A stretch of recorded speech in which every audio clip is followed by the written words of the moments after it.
Hey everyone, so for today's video I decided to make a cozy two-kid bedroom or two-person bedroom. I wanted to make something small and something very intimate, so I decided to go for this two-person bedroom. So let's go ahead and start with the tour. As you can see, there is quite a lot inside of this room. Now, starting from the door where you enter, you got your skateboard, your little desk area right here. So there's two desk spaces for the two kids. And I decided to make a little wall in between where you would find little storage areas or a little storage area, but it doesn't really get used, as you can see. And this is the office area to start with. This is what started the whole build, actually. This part right here, I once saw that on an IKEA hack and I was like, you know what? I want to make my own version of this. Anyways, continuing, on your right side, you will find a mirror and a normal closet. And then continuing, you will find another closet that is hidden under a bed, as you can see right here. Oh, and before I forget, we do have some planes on top of the lights. I thought that was a nice little detail. And you might wonder what this rope thingy is right here. Now, this is something that your kids can climb up on if they want to. It is strong enough. Just a little decoration that I added right here. Now, this closet under the bed has a little hidden area as well, and if you enter through this little gate right here, right under the bed, you will find the little hidden area. This is the kids' bunker, as they call it, and this is where they sit and relax and watch TV. They also took a pot from downstairs. They use it as an army toy or something like that. I'm not quite sure. They also stole some candy, which they are hiding in right here. So that is your little hidden bunker area. Moving up the stairs, as you can see, the stairs have different colors. Now, the colors are matched as to where you have to get off. So the bottom stair, you have to get off here, and then if you go to the first wooden stair, you come into the first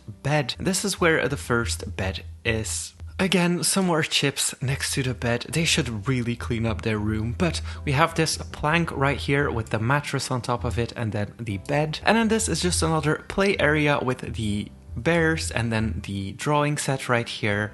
And the windowsill is made from concrete, so it's just a little leveled area on top of the bed. I thought it added some nice detail to it, with some beans in cans and some flowers over here. Then moving to the top bunk on the other side of the room, zooming out a little bit so that you can see. This is where you get your second bed right here. We got some car pictures, same mattress with a bed on top of it. I was gonna put a normal bed, but they do really take up a lot of height, so I thought this was the better way to do it. And they also have some storage space right here, which just has some random items. And as you might have noticed, the kid that lives here is quite a fan of space stuff, so they drew this, and then we added some nice little stars that move when you touch them, just as a nice little detail. And that is your kid's room, so let's get to the speed build.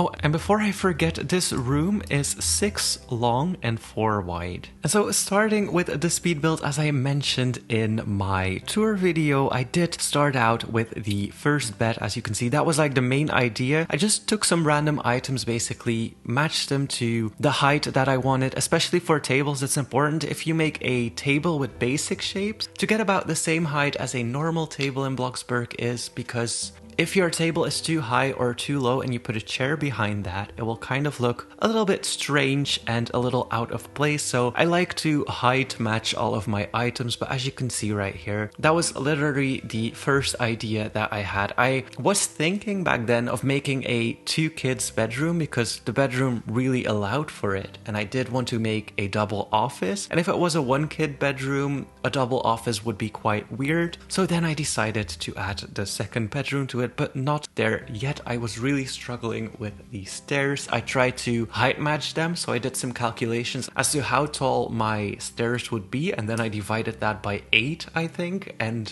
that's how I got to the height of my stairs. But yeah, I really struggled with the length and getting it to the exact right point. I did play around with some structurals and putting carpets on top of that for my desk, and yeah, I just had some fun. Now, my first idea for the desk was actually to put kind of like a bookshelf in the middle where it would completely close off the two offices from each other, but then I decided to just do some planks in between and leave some openness. Like, I am very big on privacy, especially two kids living together in one room. They require some privacy, and I don't know why, but a lot of people seem to neglect that. but privacy is so important even for young children. So I wanted to make like a little divider in between the desks. However, I decided to leave some openness. If you want to close it off still, I think you can just, I don't know, use like a lot of books or something like that in it so that, well, you can't really look to the other computer. But yeah, I thought that was a good solution.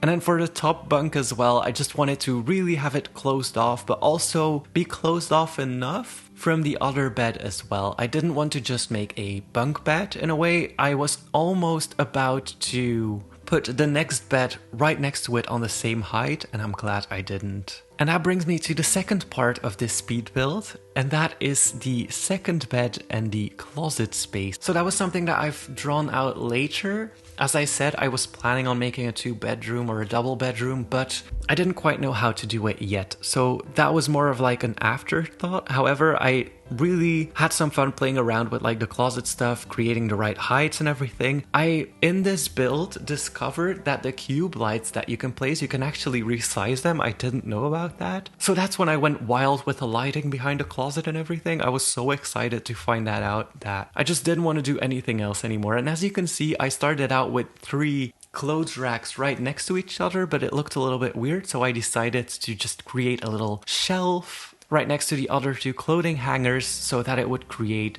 just some difference between like the different parts of the bunk. And after doing all of that, I still had some room left and I didn't really know what to do with that room because it was in a corner, and just putting essentials in there was quite weird because you would have to crawl into that corner, take your essentials out, especially like for parents. If they want to make their kids' beds and stuff like that, I think it would be weird if they had to crawl under that tiny little nook. So then I decided to make a little hidden secret room there, just to like let the kids have some fun, you know. And I think if it was in real life, I would have loved just a secret room inside my bedroom, just like to hide there or watch TV there or just stay up all night being on my phone or playing Roblox or whatever. And I also did want to make the window just right. I didn't want it to look weird. I wanted to look in place, and I think I succeeded in that. However, I did struggle quite a bit resizing everything, getting everything right. I wanted it to be right in the middle of the pillar that I used and then the wall as well. I didn't want it to be coming over the bed so that the bed would be like right next to the window, because that would be a little bit strange as well. And that brings me to the third part of this speed build. Now, this is the one that I struggled with most. As you know, as I mentioned in previous videos, I always struggle with colors and materials. I have the idea of what I want to do and it looks fine in my head, but then I'm starting to add color to it and I just make it look so bad and terrible that I just want to remove my build. So color is something that I've always struggled with, and this build was no different. I knew I wanted wood for the main parts of this bedroom, like the flying part of the bedroom. I did want to have it in wood, but I wanted to add some concrete to add some roughness to it in a way, or add another type of material to it so that it isn't all in wood. But I just didn't know what kind of color I wanted, so I pretty much decided, okay, that's it, that looks alright, I'm just gonna go with that. Am I 100% sure about my decision yet? No, and I never will be, but that is it. Same thing with the walls. I didn't want white walls. There's enough aesthetic bedrooms already that make everything white. It would be so easy if I just painted everything white and gave it a material. That would have been the easy way out. It's just, I hate that. Personally, I just like to bring color into everything. Maybe it's a little too much color, maybe the colors don't really match up, but at least there's color. And I hate when there's like no color in a build and it's just all white. I mean, it's pretty easy because it looks good nonetheless. Well, most of the times it looks good, but it's also so bland and boring sometimes, and that's just what triggers me about all white builds. I also wanted to add some plants to this room. However, this is a kid's bedroom, so I didn't want to overdo it with plants like I usually do, but I did want to add some for the coziness effect. The carpet as well, I wanted to make it a paw just to add some playfulness to it as well. Just like, that's a paw, you know, that's like just a little detail. And I added some other stuff that I think are pretty playful, like the beans that Jellybean made on Twitter. I love that little hack and it just looks so good, especially in this bedroom. I don't know, I kind of like the vibe of it. And then the lights as well, I didn't want to just have normal lights, so I struggled quite a bit, but I did add some planes to the lights. I think it adds in with the stars and everything, just a little fun detail added to the build, and just some more decorating basically. As to adding stuff, I wanted to add as much as I could in this room. The ropes were definitely an afterthought, but I thought, you know, this area looks so empty, and I want to add ropes to the bed so that the kids could climb on that and play around with them. And I think it turned out pretty well. However, the room is quite chaotic for me. I still have to get used to it, but I'm actually very happy with how it all turned out. And I really wanted to give the two kids that lived there a personality, and I hope I succeeded in doing that. So that is the bedroom that I made right here. I'm actually quite happy with it, and I might do something like that in a family house that I have. I'm pretty excited to put that to use. Now anyways, that was the video for today. I hope you enjoyed this build. It was very small, but it was something that I really wanted to do. So anyways, thank you guys so much for watching. Hit that like button, and please subscribe.